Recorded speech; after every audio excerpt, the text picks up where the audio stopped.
This beer was #1 in America, the flagship of the largest brewing empire the country had ever seen. No rival killed it.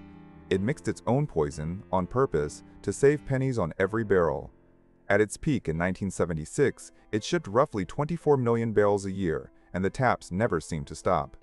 In 2026, it finally stopped breathing, 177 years old, quietly discontinued by a company it once towered over. So today we open up Schlitz, the beer that made Milwaukee famous, and find out how a king ends up drinking his own poison. Welcome to the Autopsy. I am your host, and the body on the table today smells faintly of stale hops and regret. The story begins in 1849, when a German immigrant named August Krug opened a small brewery in Milwaukee, Wisconsin. Keeping his books was another German immigrant, a careful man with a ledger named Joseph Schlitz. When Krug died in 1856, Schlitz took over the business, and 2 years later he married Krug's widow, Anna. He put his own name over the door, and the Joseph Schlitz Brewing Company was born.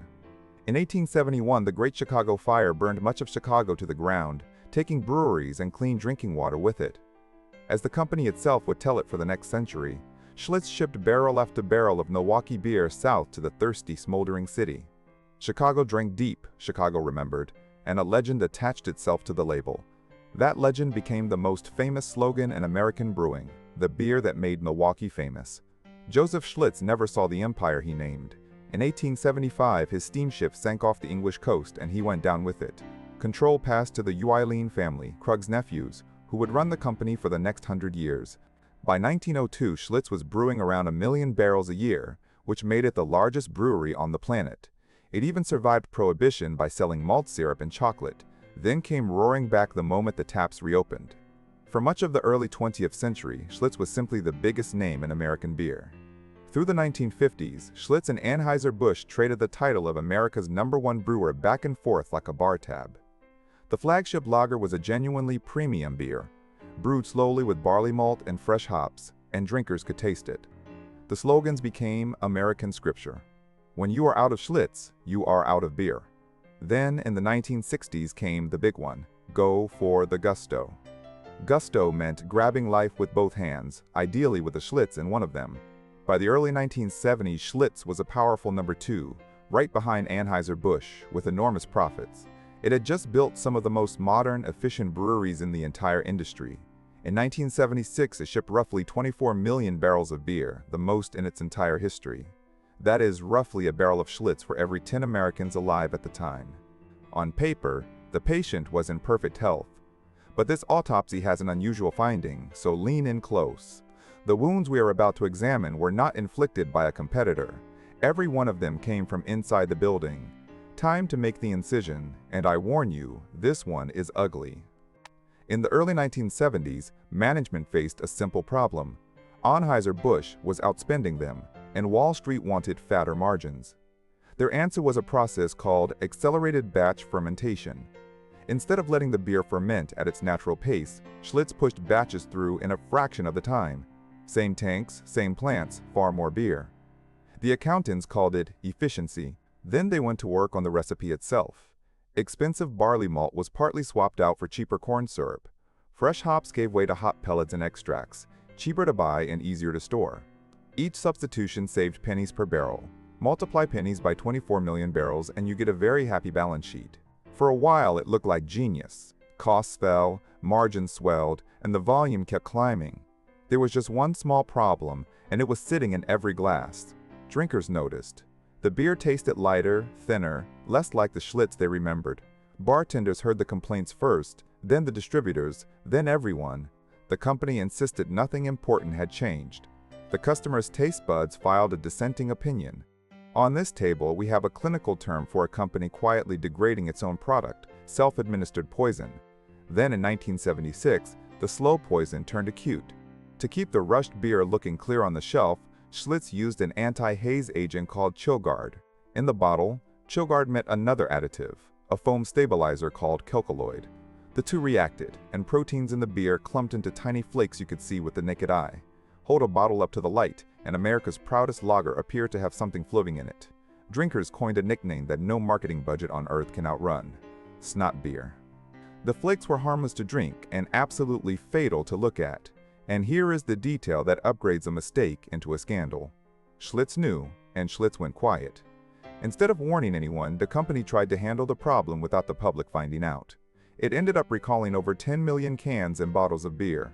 Over 10 million containers quietly pulled and destroyed, while management hoped nobody would ask questions. People ask questions. Word always gets out, and this word was sticky. In beer, the product is the brand. There is no logo strong enough to survive the phrase Snot Beer. Hemorrhaging trust, management reached for the last tool in the drawer, advertising. In 1977, Schlitz launched a new television campaign to win back the Gusto crowd. The ads featured tough characters, a boxer, a lumberjack with a pet cougar, each asked to give up their Schlitz. Each one responded with roughly the warmth of a debt collector at your door. The tone was so menacing that critics nicknamed the campaign, "Drink Schlitz or I'll kill you." For the record, threatening your own customers is not a recognized retention strategy. The campaign was pulled after roughly 10 weeks. The ads died fast. The punchline never did. The brand was now cheapened, flaky, and vaguely threatening. In this business, we call that a hat trick of self-harm. Schlitz did try to reverse course, moving back toward a more traditional brew as the decade closed. But taste is a memory business, and the memory was already poisoned. Which brings us to the final act, where the wounds stop being metaphors. As the 1970s ended, sales went into freefall, shedding millions of barrels a year. The company cut prices, shuffled leadership, and swore the old quality was back. Drinkers shrugged. Once your beer becomes a punchline, no press release can untell the joke. Then, in June 1981, came the blow to the skull. Workers at the flagship Milwaukee brewery went on strike. The walkout crippled production at the historic heart of the company. Before the year was out, Schlitz closed its Milwaukee brewery for good. Sit with that one. The beer that made Milwaukee famous was no longer brewed in Milwaukee. Weakened, shrinking, and bleeding cash, the company was now takeover bait. In 1982, the Stroh Brewery Company of Detroit bought Schlitz for about $500 million in cash. One of the mightiest names in American business, sold off like used brewing equipment. Only 6 years separated the best year in company history from the end of the company itself. Now, a brand does not always die with its company. Sometimes it shuffles on. We call that a zombie label.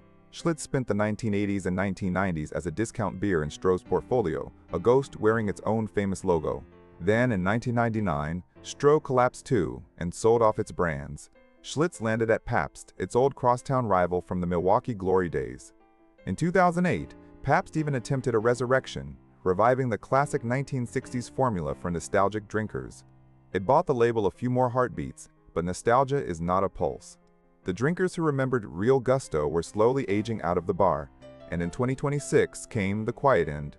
Pabst ceased production of Schlitz entirely. No farewell tour, no final gusto. After 177 years, the tap simply closed. The one-time king of American beer ended as a line item deleted from someone else's spreadsheet. So let us be precise about what actually killed this giant. It was not Budweiser, it was not Miller, and it was not changing tastes. They were only witnesses. In beer, the product is the brand. Management traded the product for margin and assumed nobody could taste the difference. 24 million barrels of trust exchanged for pennies of savings at the worst exchange rate in business history. Schlitz did not lose a war. It walked, eyes open, into its own vat. Cause of death, for the record, self-inflicted. The poison was mixed in the boardroom and served in the bottle. Schlitz made Milwaukee famous and made itself a warning label, and there is always another corpse chilling in the cooler, so subscribe to Corporate Autopsy.